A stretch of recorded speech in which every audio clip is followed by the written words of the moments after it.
A continuación, Noticiero Telesucesos. Clasificación A. Apto para todo público. Un noticiero pensado para usted porque se lo merece. Nos acercamos a la realidad desde diferentes perspectivas. Noticiero Telesucesos. Primera parte del Noticiero Telesucesos con las noticias más importantes del día.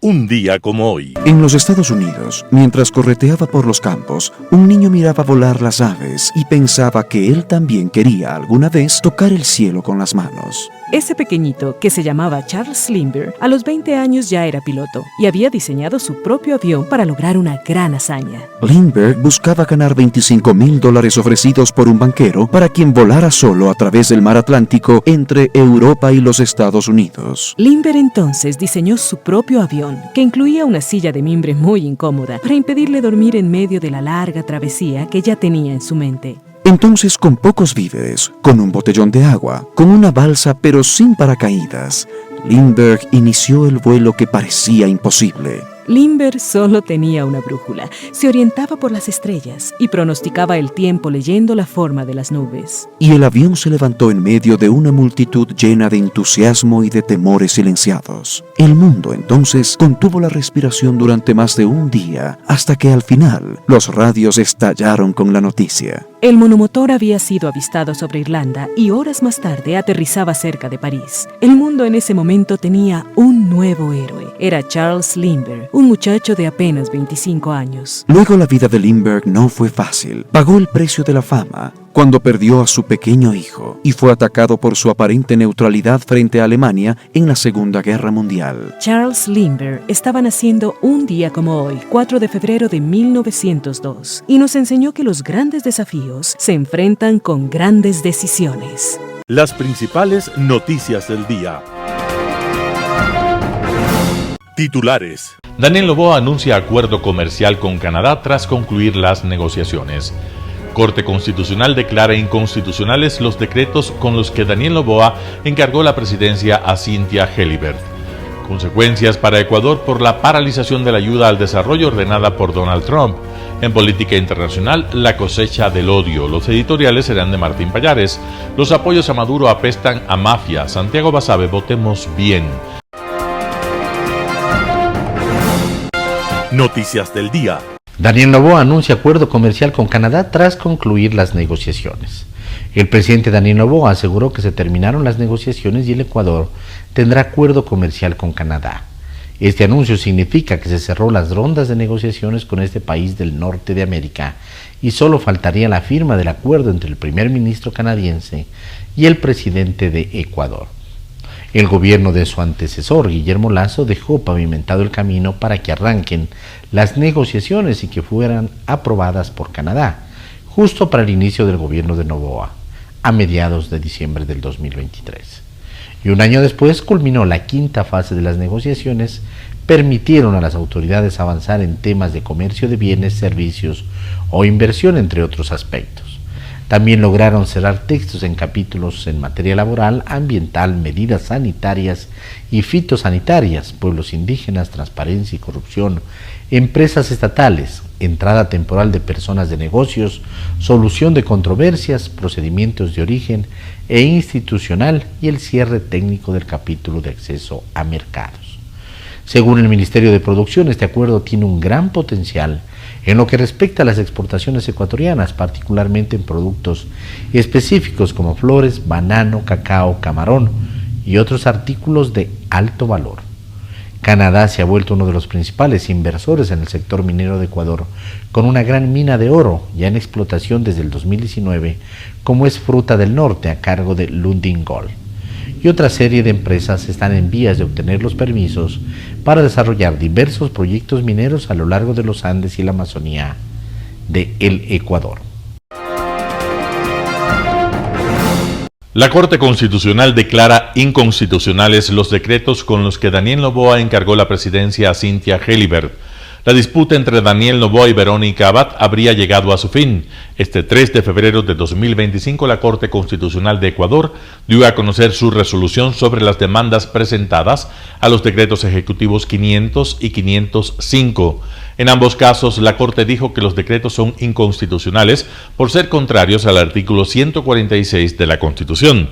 Con 8 votos a favor de los jueces constitucionales y un voto salvado del juez Enrique Herrería, la institución reconoce la naturaleza sui generis de los decretos emitidos por el presidente de la República, Daniel Noboa.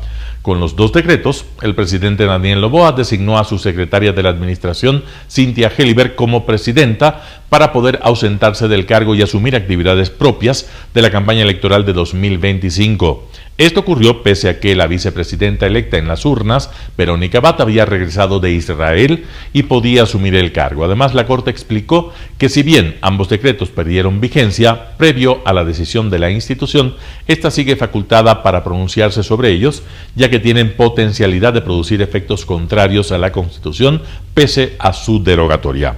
Debido a la naturaleza del encargo del jefe de Estado, la institución expresó que su encargo o delegación solo debe realizarse conforme a la Constitución del Ecuador. Los magistrados no aplicaron ninguna sanción o medida de reparación por la emisión de estas disposiciones nacionales, pero dejaron implícito el señalamiento de que no se puede entregar la presidencia a otro funcionario de gobierno que no sea quien ejerza la vicepresidencia. Consecuencias para Ecuador por la paralización de la ayuda al desarrollo ordenada por Donald Trump. La Agencia de los Estados Unidos para el Desarrollo Internacional, USAID, es un organismo independiente creado por una ley del Congreso estadounidense con un presupuesto de $42.800 millones destinados a brindar ayuda humanitaria y asistencia al desarrollo a nivel global, incluyendo Ecuador. Según lo que se indicaba en su sitio web, su misión se centra en salvar vidas, reducir la pobreza, fortalecer la democracia y promover que los países lograran autosuficiencia dejando de depender de la ayuda humanitaria. Sin embargo, tanto su página web como sus cuentas en redes sociales fueron eliminadas tras la suspensión de programas, despidos y el congelamiento de la asistencia internacional financiada por Estados Unidos bajo la administración del presidente Donald Trump. Para el año fiscal en curso 2024-2025, USAID ha hecho un aporte para Ecuador de más de $86 millones, de acuerdo a la Oficina de Foreign Assistance de los Estados Unidos. Este dinero se divide en varios rubros como asistencia humanitaria, desarrollo económico, democracia, paz y seguridad, entre otros. De los $86 millones distribuidos en programa en el territorio ecuatoriano, cerca de $35 millones han sido aportados en asistencia humanitaria. La congelación de la actividad de la agencia o su cierre pone en riesgo a los programas que dependen de la ayuda de millones de dólares que presta a otros países con el fin de mejorar las condiciones de vida a través de oportunidades económicas lícitas. Entrevista del día. En Radio Sucesos estuvo Andrés Páez, analista político, habló sobre la situación política previa a las elecciones. Escuchemos lo que nos dice. El país vive una encrucijada. Este es el momento en que todos los ecuatorianos deben asumir la responsabilidad que significa tener la herramienta más importante de la democracia en sus manos, como es el voto. Muchas personas no se dan cuenta de que su voto puede ser decisivo para su futuro, para que el país no regrese a las épocas oscurantistas que tuvimos que atravesar durante una década entera. Y creo que este es el momento en donde la gente también tiene que despojarse de esos afectos para pensar con objetividad qué es lo que más le conviene al país. Hay un proceso en marcha, ya hay un combate a la inseguridad y a las fuerzas criminales que se han tomado el Ecuador. Hay una tarea de gobierno que va caminando y que esa tarea de gobierno necesita continuidad, pero también necesita un enorme número de legisladores que acompañen esa tarea, porque a todos nos consta el bloqueo permanente de personas inescrupulosas que están en la asamblea solamente para fastidiar la vida. Entonces, Yo entiendo que la gente tenga ciertas afinidades porque tiene un amigo por ahí, tiene un pariente, tiene un conocido. Yo tengo que decirles a esas personas si ese conocido, ese pariente, ni siquiera se va a enterar que no votaron por él. En esta ocasión hay que votar para darle el mayor número de legisladores posibles al presidente Noboa, de manera de que realmente pueda llevar adelante su tarea. No es un gobierno perfecto, no hay gobiernos perfectos, no es una persona perfecta, no hay personas perfectas, pero creo que han habido cosas relevantes que debemos destacar. Ya no se puede mencionar las encuestas, pero lo último que terminamos viendo la semana pasada, que fue la última de ver los sondeos de opinión, veamos que la distribución de la Asamblea, por primera vez en 14 años, iba a estar, digamos, dividida en dos. No iba a haber un grupo hegemónico, no iba a haber un grupo mayoritario, como lo había venido haciendo el correísmo, sino que el presidente Noboa puede sacar un gran número de asambleístas. Eso es lo deseable, para que pueda trabajar. Y eso también obligaría a dos cosas. Primero, a que los grupos minoritarios se sumen a ese esfuerzo. Y segundo, la necesidad de reformar la legislación electoral. Porque mientras los legisladores sean elegidos en primera vuelta, tendremos el fraccionamiento que siempre observamos y advertimos. Si es que los legisladores se eligen en segunda vuelta, el destino, el desenlace va a ser totalmente diferente, porque ahí el gobierno tendrá, cualquier gobierno, este o cualquier otro, tendrá la posibilidad de tener un mayor número de legisladores. Entonces esa es una de las tareas que a la propia Asamblea le toca advertir por delante y que ojalá realmente se ejecute. Ahora, ya me quedo un ratito en la Asamblea porque hay una investigación que ha encabezado Fundamedios y que habla de más de 200 candidatos que tienen problemas de diferente tipo, que son cuestionables. El tema aquí es, Andrés, la pregunta, ¿cómo se pueden mantener los bloques legislativos? Porque, claro, ejemplo, en el último bloque legislativo, Construye tardó más en posesionarse que en desmembrarse. Entonces, ese es un problema de la política también, los camisetazos, por decirlo más suave, los camisetazos. Eso tiene que ver muchísimo con la ausencia total de las escuelas de formación política, Milton. La gente piensa que yo hablo de memoria. No es así. Tuvimos muchos la oportunidad de ir a escuelas de formación política desde los 18 años, o desde antes, inclusive en mi caso desde los 16 años de edad. Es decir, ya son algunos añitos, ¿no? Así que las escuelas de formación política, entre otras cosas, lo que enseñan es que la gente cuando toma una bandera debe mantenerse en esa bandera incluso en medio de las adversidades. Eso por un lado. Por otro lado, los liderazgos tienen que ser manejados en los partidos siempre buscando el bien común. En el caso de Construye, por ejemplo, me pareció fatal el flaco favor que le hicieron a su candidato al votar para que Guardera sea excluido del Consejo de Participación y la Liga Azul termine siendo mayoría. Ese tipo de liderazgos, a veces viscerales, dañan a las organizaciones. Tercero, me parece que los partidos, las organizaciones, tienen que hacer un examen a fondo de sus candidatos. En esa investigación que se ha hecho, yo no sé, porque realmente estuve buscando y no se aclara un tema. Una cosa es que una persona esté siendo procesada penalmente, es decir, que ya el fiscal le haya acusado y el asunto esté en conocimiento de un juez, por lo tanto ya está un juicio penal caminando.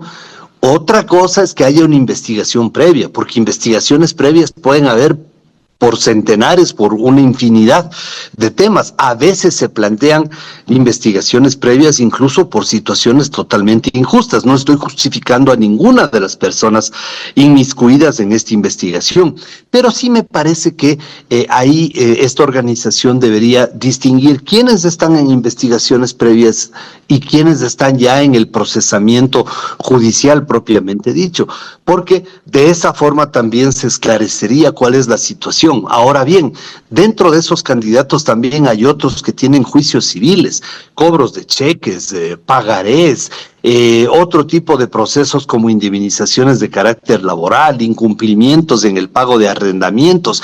Eso les resta credencial ética para poder encarar una campaña electoral y peor, el papel en la legislatura. ¿Qué respeto pueden inspirar esas personas cuya hoja de vida lo que está es colmada de un sinnúmero de incorrecciones, de irregularidades? Eso no está bien. Así que a los movimientos también les toca una tarea por delante de depurar muy bien las listas de sus candidatos para no verse abocados a este papelón, porque realmente lo que los periodistas han expuesto ante el país es un auténtico papelón. Karen Sichel, abogada especialista en políticas públicas, estuvo en Radio Sucesos.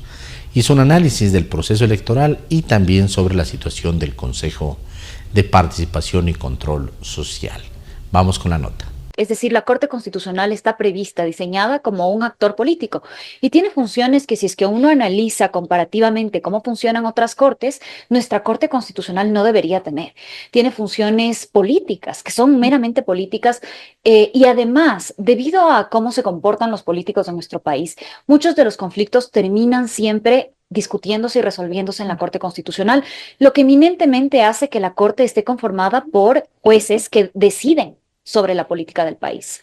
Bueno, el viernes sale la resolución del Tribunal Contencioso Electoral sobre la Liga Azul, los destituye y le ganan el tiempo a la decisión a la Corte Constitucional, que tenía que tomar una decisión sobre ese tema, pero que todavía no la había tomado. Sí, la Corte Constitucional para mí nos queda debiendo muchas cosas. Siempre ha actuado de manera un poco tibia. Cuando se trata del Consejo de Participación Ciudadana. En el 2023, hace 2 años, 1 año y medio, destituye a Alenbert Vera, solamente al presidente del órgano, cuando quienes incurrieron en las faltas no fue solo el presidente del órgano, sino fueron todos los consejeros que pertenecían a la Liga Azul. Y entonces la Corte Constitucional, por esa tibieza que tiene, nos mete en el problema que estamos también ahora. El Tribunal Contencioso Electoral se ha tomado 2 años en resolver una denuncia de una infracción electoral que es pública y notoria. Es decir, todos vimos cómo la Liga Azul hizo campaña política apadrinada por el expresidente Correa. Pasó la denuncia, el juez Fernando Muñoz resuelve y luego se demoran 5 meses en la apelación. Y aún cuando se demora 2 años, el Tribunal Contencioso Electoral le gana a la Corte Constitucional, que está en su fase de verificación de su sentencia constitucional. Aunque tenemos que tomar en cuenta que la Corte también podría destituir a Nicole Bonifaz, que en este caso hizo mayoría con el correísmo para poner al superintendente de banco. O sea, 3 de los destituidos por el Tribunal Contencioso están en manos de la Corte Constitucional también. Una cuarta que no estuvo en el contencioso está en tema de la Corte, que es Nicole Bonifaz. Pero ¿qué efecto puede tener una decisión de la Corte Constitucional sobre los 3 ya destituidos? Bueno, son 2 cosas distintas. El Tribunal Contencioso Electoral es la más alta corte en materia electoral y lo que acaba de decidir es que los consejeros vulneraron el artículo 279 del Código de la Democracia, es decir, incurrieron en una infracción grave, lo cual acarrea ciertas consecuencias, como por ejemplo una multa y además la suspensión de sus derechos políticos. Esa es una sanción. Pero la Corte Constitucional es el órgano máximo de interpretación constitucional y de aplicación de la justicia constitucional.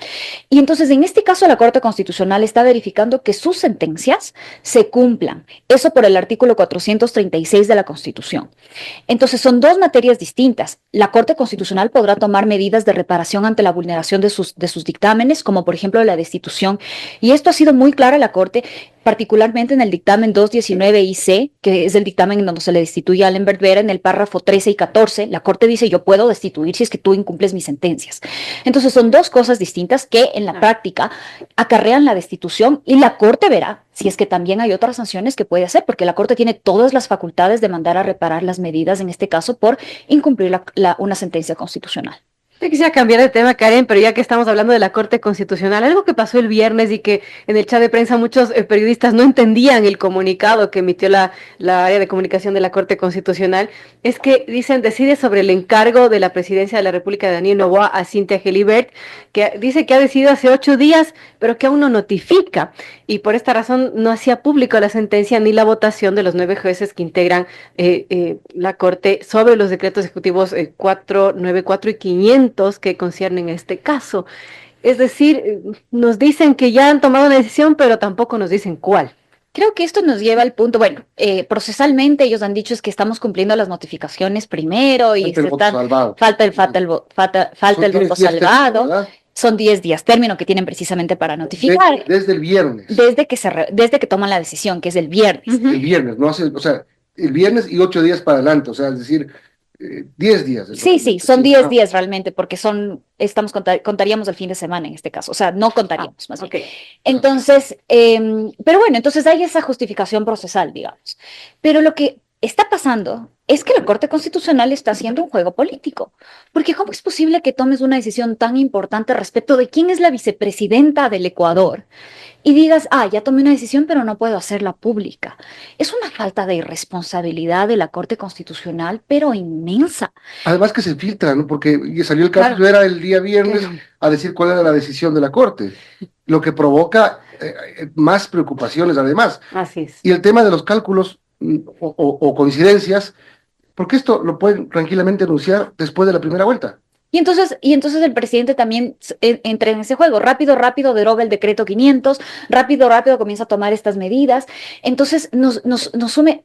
Lo interesante para mí, bueno, no lo interesante, pero lo grave para mí es que nosotros, al final de cuentas, estamos en una situación en donde, en el lapso de 1 semana y media, no hemos sabido quién es nuestro superintendente de bancos, no hemos sabido quién es nuestra vicepresidenta, no hemos sabido quiénes son los consejeros de participación ciudadana y control social, porque en el Ecuador vivimos esta pugna de poder de políticos que se sacan la cabeza por entrar al juego político y luego no se quieren mover de ahí.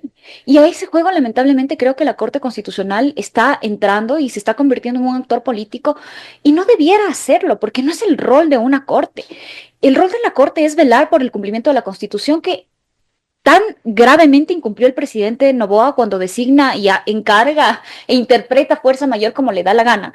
Y entonces la Corte entra en este juego, y creo que la reflexión más grande es que, independientemente de quién esté sentado ahí en Carondelet, parece que la Constitución a los ecuatorianos no nos importa. Eso parece, no importa dónde estés, parece que la elección de esto es ni la decencia a la Corte Constitucional, porque tiene su salida procesal para justificarse, pero no es lo correcto que nos tengan esta incertidumbre. Cuando llegó esta nueva Corte Constitucional, si no me equivoco, en 2019, que fue obviamente variando por el cambio de magistrados, muchos decían que era la Corte de lujo y una Corte con alta credibilidad, pero en el transcurso, sobre todo de los 2 últimos años, se fue desfigurando un poco. ¿Por qué? Creo que las personas que llegaron por la actitud del cuerpo colegiado, ¿por qué? Bueno, eso sería un caso interesante de estudio, pero creo que la renovación de la Corte Constitucional afectó a la credibilidad del órgano, también afectó a cómo se conformaron las mayorías dentro del órgano, y creo que no tienen la misma calidad los jueces que tenían, yo coincido con usted, que tenían en un inicio con la Corte de lujo, que con sus equivocaciones finalmente tenía mayor credibilidad, y eso se está quitando y se nota cuando la Corte se convierte en un árbitro político, en la última voz. Yo me he puesto a pensar, ¿qué tan poco podemos hablar los ecuatorianos en política? ¿Qué tan poco podemos ponernos de acuerdo? Que todos los conflictos mínimos terminan en la Corte Constitucional. Y eso lamentablemente desnaturaliza sí el órgano, pero también termina afectando a la cultura de los jueces dentro del órgano, que ahora se convierten en actores políticos de frente. Ahora, vamos a hablar, esta semana estamos ya en la última de campaña, termina el jueves y el domingo tenemos que ir a votar, a elegir nuevo gobierno, o elegir al mismo, no sé, pero bueno. A elegir. A elegir ya. ¿Cómo ve el panorama? Bueno, yo creo que son unas elecciones importantes para el país. Creo que en el Ecuador nosotros hemos estado durante años tomando decisión entre la dictadura y la no dictadura, ¿no es cierto? Porque eso es para muchas personas lo que representa el correísmo, lo que representa Luisa González con sus silencios que dicen mucho de Maduro, lo que representa que ellos hayan creado el CPCCS, lo que representa que ellos cada que pueden quieran poner sus garras sobre las autoridades de control. Global Hoy con Alan Carden. La cosecha del odio. La permanente siembra del odio religioso ha producido nuevamente su periódica cosecha de muerte. Hace algunos meses, un cristiano iraquí refugiado en Suecia, Salwan Momika, adquirió notoriedad al pisotear un Corán y luego quemar algunas páginas del libro que es considerado sagrado por los musulmanes del mundo entero. La actitud de Momika fue, desde cualquier perspectiva, inaceptable, al ofender gravemente a una comunidad para la que el Corán es una de las manifestaciones de Alá. Las consecuencias inmediatas de la acción de Momika, además de protestas multitudinarias en diversos países árabes, fue el incendio de la embajada sueca en Irak por haber permitido que Momika se manifestase públicamente, habiendo anunciado de forma explícita sus intenciones incendiarias.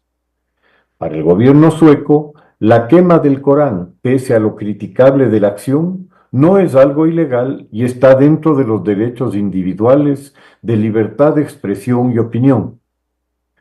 Ciertamente se podrán arguir múltiples razones en contra de tal interpretación, pero en sentido estricto, el gobierno sueco tiene razón al garantizar un derecho fundamental en la democracia.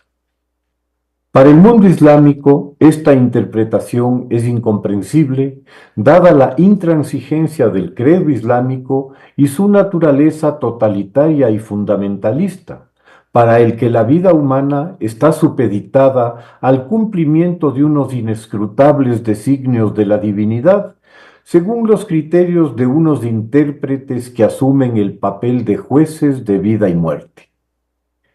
El Islam considera justificado el asesinato de quienes, a criterio de estos intérpretes implacables, se atrevan a expresarse con burlas, con humor o, como en el caso de Momika, quemando su libro sagrado. El asesinato de Momika no es más que la continuación de una larga cadena de crímenes de odio por musulmanes que se han fanatizado por las promesas del paraíso que les hacen sus predicadores de la muerte, siempre y cuando se lleven por delante a los infieles blasfemos. Se consideran más allá de la ley donde quiera decreten sus sentencias de muerte. Vale la pena recordar los crímenes contra dos profesores franceses, Samuel Paty y Dominique Bernard. El primero porque mostró en clase una caricatura de Mahoma, en una clase en la que explicaba la libertad de expresión. Paty fue denunciado por varios de sus alumnos musulmanes dentro de su entorno y días más tarde un joven fanático checheno lo atacó frente a la escuela y lo decapitó con un cuchillo, exhibiendo su cabeza en las redes sociales mientras se acercaba armado a la policía, que debió abatirlo a tiros. Los propios alumnos de Paty habían ido con el asesino a comprar el arma y le habían señalado a su víctima. El asesinato conmovió al país, mostrando los increíbles extremos a los que los musulmanes habían llegado en su proceso de radicalización y fanatismo. Sin duda, lo más aterrador del caso está en la identidad de los instigadores de la atrocidad. Esos jóvenes alumnos musulmanes, carentes de cualquier intención de integrarse y aceptar la ley y las tradiciones de la Francia que los acogía, y a quienes, evidentemente, jamás penetraron las enseñanzas acerca de las libertades, los derechos de opinión y de expresión, incapaces de superar los prejuicios religiosos asimilados en entornos familiares y mezquitas donde la difusión del odio es regla de vida diaria. Los jóvenes se beneficiaron de una justicia que ciertamente no era la suya, al ser condenado a penas sin trascendencia, pues por ser menores de edad no podían ser considerados responsables. Otro fanático islamista asesinó al profesor Bernard en una escuela al norte de Francia, apuñalándolo, a la vez que hería de gravedad a otras 3 personas, a cuenta de participar en una convocatoria por parte de Hamas a una jornada de terror contra los cristianos en Europa ante los enfrentamientos con Israel tras el ataque islamista del 7 de octubre de 2023. ¿Cómo no mencionar el salvaje ataque de fanáticos islamistas contra el semanario satírico parisino Charlie Hebdo, con varios de sus caricaturistas asesinados por el crimen de dibujar unas viñetas burlonas de Mahoma? Otro episodio de la furia islámica que con las justas no le costó la vida a Salman Rushdie, el escritor indo-británico autor de los versos satánicos, donde hace unas referencias satíricas sobre Mahoma, al ser apuñalado mientras se hallaba dictando una conferencia en Estados Unidos, perdiendo un ojo en el ataque.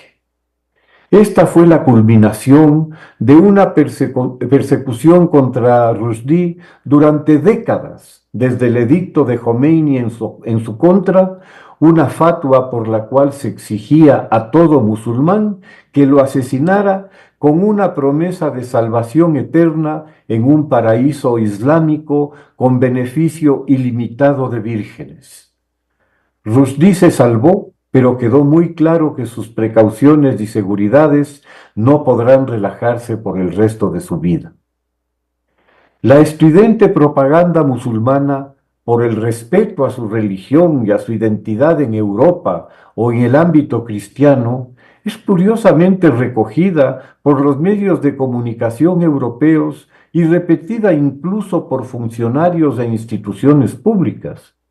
El señor Borrell, alto representante de la Unión Europea, no ha dudado en calificar como provocaciones y delitos de odio las expresiones satíricas sobre Mahoma y el Islam, mientras en Suecia se está considerando el endurecimiento del criterio legal para calificar acciones como delitos de odio. Se olvidan que las acciones de profanación contra iglesias y sinagogas en Europa, los ataques a sacerdotes o la quema de imágenes de culto se han multiplicado por 10 en los últimos años, provocadas en su casi totalidad por los fanáticos islámicos que se han radicalizado justamente en los países que los han acogido al huir estos del sectarismo en sus países de origen. Conviene preguntarse cuál sería el destino de algún cristiano al que se le ocurriera profanar una mezquita en Irán, en Arabia Saudita o en Afganistán, que sin la menor duda le acarrearía una inmediata y sin duda brutal retribución. Baste considerar que desde 2014 en Arabia Saudita introducir una Biblia al país conlleva la pena de muerte nada menos. Aclaremos, quemar libros, sean religiosos, políticos, literarios, es un acto de barbarie de la peor especie y nos remonta al salvajismo ancestral que los fanatismos despiertan. Los monjes cristianos del siglo IV quemando los textos filosóficos griegos en Alejandría serán el heraldo de las hogueras para quemar a los herejes, tanto como los fanáticos nazis que se dedicaban a la quema de libros de autores judíos prefiguraron los hornos de Auschwitz. Y estos están vinculados por un hilo conductor de aquello que es lo peor y más perverso entre los seres humanos, el odio y la intolerancia, y debe ser rechazado como un síntoma de algo muy peligroso. Pero la respuesta islámica a estas detestables prácticas lleva a la confrontación a niveles criminales, no ya de la destrucción de un libro o de una imagen que por sagrados que puedan considerarse no dejan de ser objetos, sino ya de vidas humanas reales, en una demostración de la verdadera naturaleza de un Islam intolerante y vengativo que claramente demuestra, pese a las proclamas de ser una religión de paz y de bondad, que quienes la representan hoy son exactamente lo opuesto, los decididos a emplear el fanatismo y el odio como herramientas para un objetivo político, la imposición de su sectarismo por el terror. Muchas gracias. Editorial. Los apoyos a Maduro apestan a mafia, artículo de Martín Pallares publicado en Diario El Expreso. El dato sobre la salida del equipo de estrategas de Luisa González puede ser un indicador más fidedigno sobre la campaña correísta que muchas encuestas. De lo que se conoce, el Comando Conjunto del Correísmo ha decidido reemplazar a ese equipo por otro dirigido únicamente por uno de los hombres más cercanos a Rafael Correa, Vinicio Alvarado. Se sabe que cambiar un equipo ganador es la peor idea que puede tener un estratega. El dato sobre el cambio de estrategas parece confirmar la información que ha salido en muchas encuestas. Y, sobre todo, una impresión que es imposible evitar sentir en la calle y en las redes. La figura de Luisa González está estropeada y su campaña mueve muy poco, a no ser por los miles de afiches que se han colgado en casi cada poste del país. ¿Por qué se produce esta impresión? Está claro que el correísmo se ha dedicado a reproducir viejas fórmulas proselitistas en medio de un país que ha cambiado mucho en los últimos 10 años. Basta ver ese video que circula en redes en el que se ve a Luisa González disque cantando y con una risa postiza e impostada en un carro con un conocido influencer por las calles de Guayaquil. Luisa, desde el debate, ha proyectado una imagen de poquita cosa, sin una identidad que llame la atención del electorado y haciendo papelones como el que hizo con Fernando del Rincón, cuando éste le preguntó por su opinión sobre el carnicero Nicolás Maduro. Aunque no se puede achacar el desplome de Luisa González únicamente a su relación con el tirano, es indudable que la actitud que ha tenido ella y todo el correísmo frente al tema es desgastante.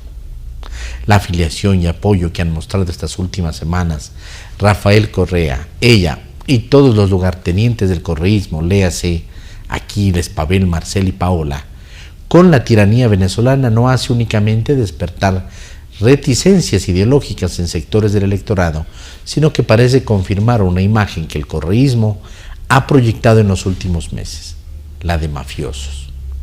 Maduro y su tiránico régimen, donde hay figuras siniestras como la de Diosdado Cabello o Padrino López, es una organización mafiosa que ni siquiera hace un mínimo esfuerzo por ocultarlo. Resulta imposible explicarse la estúpida idea correísta de insistir en la afiliación con el madurismo sin pensar lo inevitable. Ahí está la mafia. Artículo de Martín Pallares publicado en Diario El Expreso. Votemos bien. Santiago Basabe, primicias. El domingo tenemos nuevamente la oportunidad de votar bien.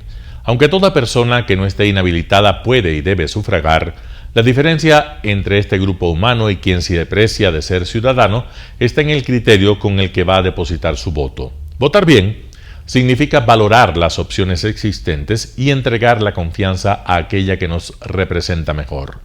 Votar bien, por tanto, es un ejercicio de comparar cómo pensamos sobre los diversos temas de la política, la economía y la sociedad y lo que al respecto piensan los candidatos. Si bien es difícil que cualquiera de los presidenciables tenga identidad absoluta de criterios respecto a los nuestros, la responsabilidad cívica está en buscar a quien más se asemeje a nuestras preferencias. Dado que votar bien se torna más complejo por el número excesivo de candidatos existentes, necesitamos el apoyo de diversas fuentes. Los medios de comunicación son una de ellas. En ese grupo hay que darse modos para discriminar entre quienes tienen una verdadera vocación por informar y los que simplemente son portavoces de una candidatura en particular. Algo similar ocurre a nivel del periodismo. El país tiene periodistas serios con pretensión de objetividad y capacidad de orientar el debate público. Hacia ese tipo de profesionales debemos volcarnos, evitando caer en las garras del que funge de periodista, pero en realidad no es más que el canal de expresión de una organización política o abiertamente actúa a la par como asesor de campañas electorales. El análisis de especialistas es otra fuente de apoyo para votar bien.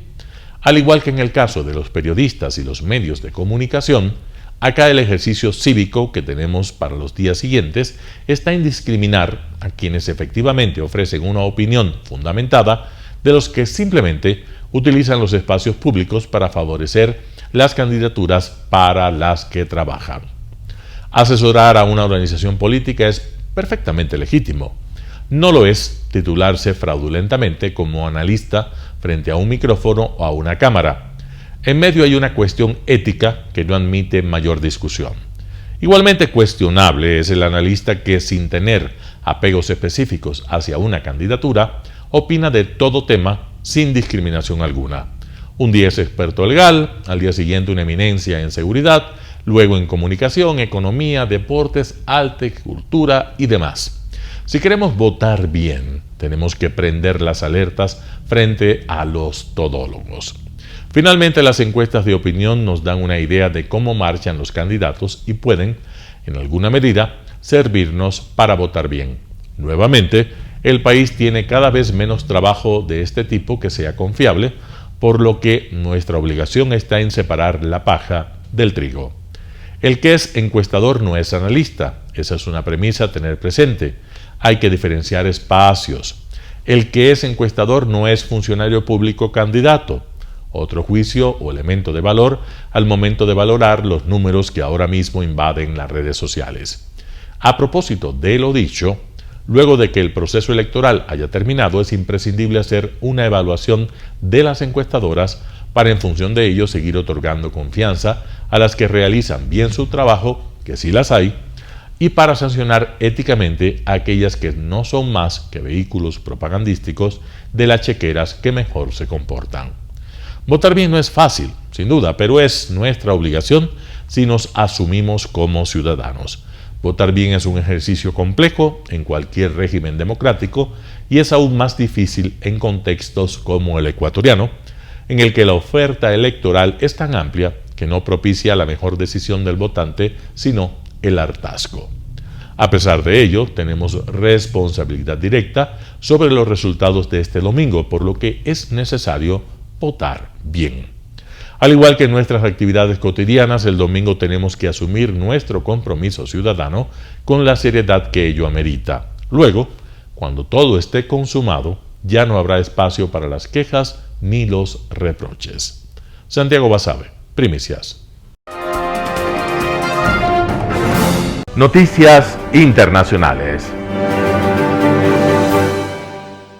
Trump desata una guerra comercial. Canadá y México contraatacan e igualan sus aranceles a Estados Unidos.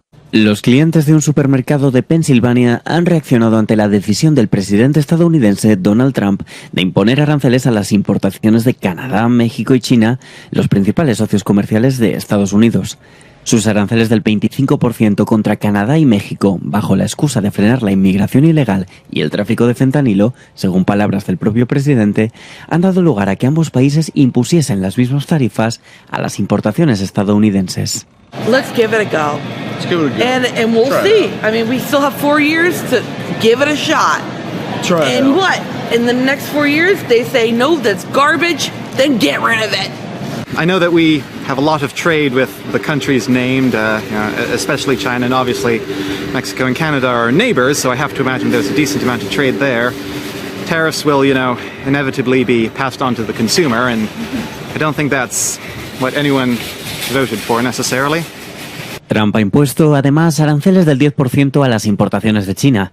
Lo hizo sin necesidad de aprobarlo ante el Congreso, ya que es una prerrogativa presidencial y pese a las posibilidades de una mayor inflación entre los consumidores, con las consecuentes subidas del paro y peores perspectivas de crecimiento para la economía estadounidense.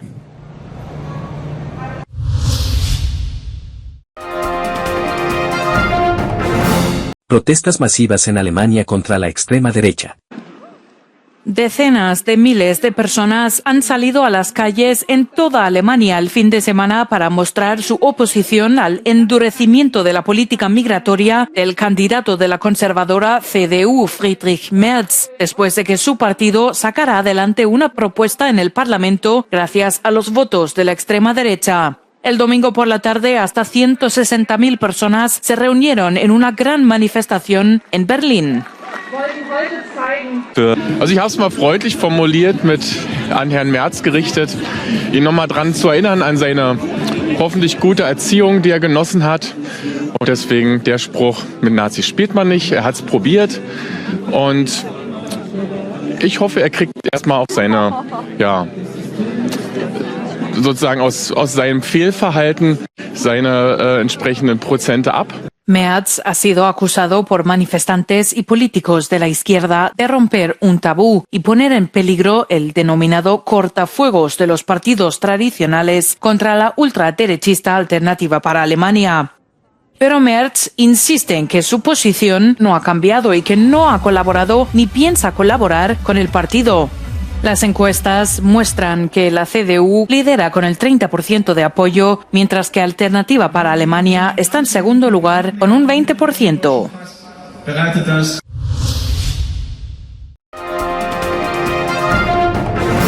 Autoridades comienzan a analizar las cajas negras del avión siniestrado en Washington.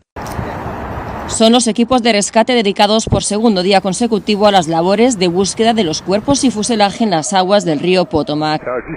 Mientras se sigue poniendo nombre y rostro a los fallecidos en la mayor tragedia aérea de Estados Unidos en casi 24 años. Entre ellos el piloto de la nave de American Airlines, Jonathan Campos, graduado en una academia de Florida. Y junto a él en la cabina el copiloto Samuel Lilley, quien había anunciado recientemente su compromiso. Las víctimas incluyen también ciudadanos de otros países. La Policía Nacional de Filipinas lamenta la trágica pérdida del coronel de policía Pergentino Malabet, jefe de la División de Gestión de Suministros, que se encontraba en los que estaban a bordo del vuelo de American Airlines. En Virginia, uno de los estados más golpeados, tratan de sobreponerse a la tragedia. En el condado de London, un altar improvisado lamentaba la muerte del entrenador de un club de patinaje local. Y en Fairfax, 3 estudiantes del condado y 6 padres también estaban a bordo del avión.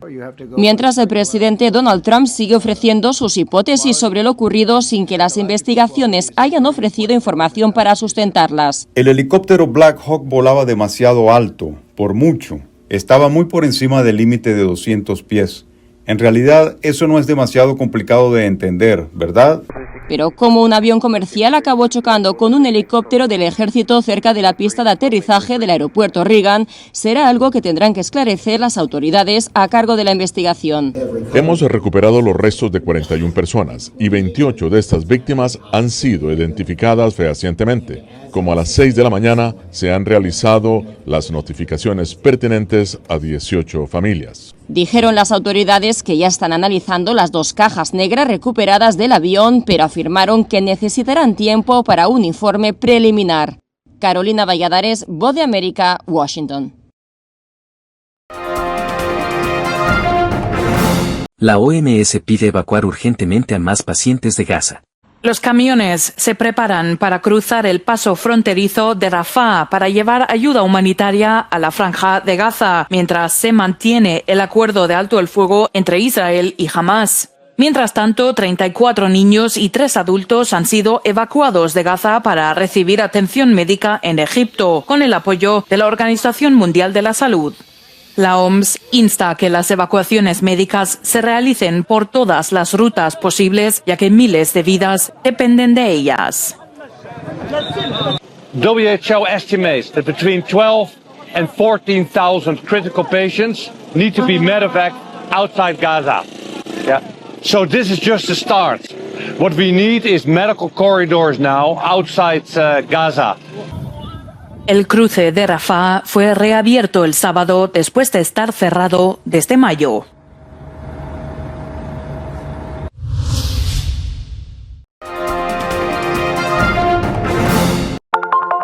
Telesucesos, Canal 29 UHF de la ciudad de Quito. Un canal de televisión abierta. Siempre inédito. Para una audiencia especial. Somos cultura, educación, salud, opinión calificada, normas de vida. Y todas las tardes, de lunes a viernes, desde nuestros estudios en Arena Telesucesos, escenario propio destinado a promover el deporte. En tiempo real, usted y su familia, en su televisor, desde la comodidad de su hogar, disfrutarán de los partidos, eventos, campeonatos que realizamos diariamente de ecuavóley, básquet, box, lucha libre, cachascán, gimnasia, artes marciales, tenis de mesa, fútbol sala, transmisiones en vivo de los principales partidos de fútbol barrial y colegial. En fin, somos un canal inédito, inéditos en el deporte. Transmisiones de acción y conocimiento en el deporte. Espacio diario conducido por el arquitecto David López todas las tardes, de lunes a viernes, de 4 a 5 de la tarde. Siempre inéditos y distintos, siempre jóvenes. Personajes jóvenes de generaciones nuevas.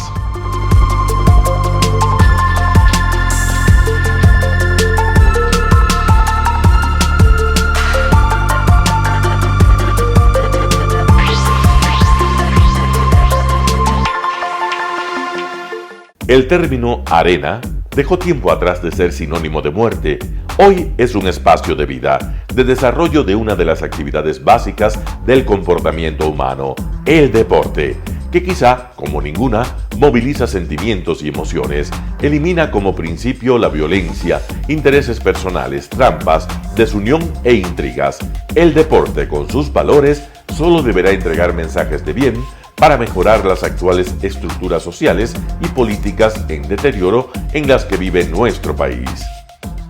Hoy entregamos a nuestra audiencia de la ciudad de Quito deportes y en especial a la parroquia de Calderón, uno de los sectores populares de mayor desarrollo de la ciudad, con una población estimada en 1 millón de habitantes que están en contacto diario con el canal 29 UHF, presente con sus instalaciones deportivas en Llano Grande, su centro de gravedad.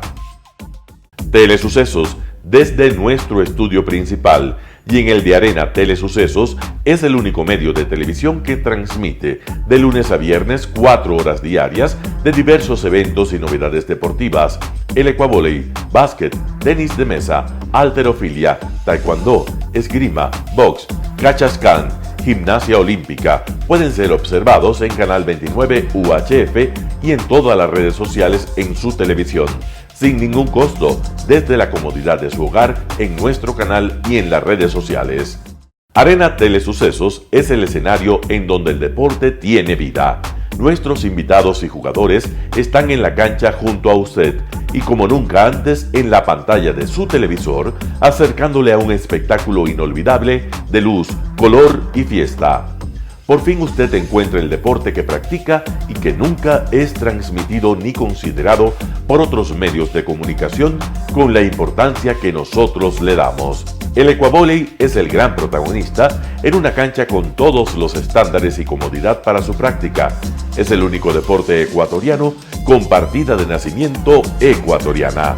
Somos inéditos, nos acercamos al deporte popular de nuestra gente que comparte nuestros esfuerzos. En Arena Telesucesos, aparte del atractivo de los eventos deportivos que transmitimos con nuestra señal a los televisores de su hogar, también entregamos muchos de los valores que encierra el deporte y en especial privilegiamos nuestra identidad nacional en el ecuavóley, jerarquizando su presencia como el deporte con partida de nacimiento en nuestro país. Telesucesos no solo entrega en su programación de deportes un espectáculo, sino que impulsa, privilegia y exige a quienes participan que sean parte de los valores y méritos que el deporte encierra: esfuerzo, superación, perseverancia, respeto, solidaridad, compañerismo, disciplina, puntualidad, sana competencia, honradez en la cancha y fuera de ella. La práctica deportiva siempre generará beneficios positivos para su cuerpo y entregará salud estable, pero refuerza además la identidad personal y premia siempre el éxito conseguido. Estamos entregando a nuestra ciudad con Arena Telesucesos un esfuerzo más de un medio que es fiel a su identidad y que a través de sus contenidos de salud, cultura, opinión calificada y ahora deportes, pretende difundir lo que, aparte del entretenimiento, requiere nuestra gente. Lo hasta ahora realizado está hecho con mucho esfuerzo, pasión y el entusiasmo de nuestra parte, de nuestros empleados, trabajadores y pequeños empresarios que creen en nuestras motivaciones. Hemos dado los primeros pasos para este proyecto que seguiremos haciéndolo gracias a ustedes. ¿Cómo llegar? Nuestras instalaciones se encuentran en el norte de la ciudad, en un sector de gran crecimiento y desarrollo urbano al que se accede a través de la vía E35, más conocida como la Avenida Panamericana Norte. Desde el centro comercial El Portal, a 2 kilómetros a la derecha, se encuentra la calle García Moreno, antiguo camino a Llano Grande, una arteria en la que se desarrollan dinámicos comercios. Junto al centro comercial Ciudad Alegría, a 100 metros, hemos llegado a nuestras instalaciones, Arena Telesucesos, la cancha del Ecuavóley. Telesucesos, siempre inédito, nuestro canal online a la vanguardia tecnológica, 24 horas de programación continua a través de Internet. Telesucesos Internacional. En el Ecuador y en el mundo, Telesucesos Internacional. ¿Cómo lo sintoniza? Ingresando a www.telesucesos.net. Telesucesos Internacional. Telesucesos, el canal de televisión siempre inédito. El noticiero Telesucesos es retransmitido de lunes a viernes a las 7 horas por Radio Planeta Sur 106.1 FM de la ciudad de Loja. Noticiero Telesucesos. Las opiniones vertidas en este espacio por la producción y dirección del programa son de exclusiva responsabilidad de sus autores y de quienes intervienen en ellos.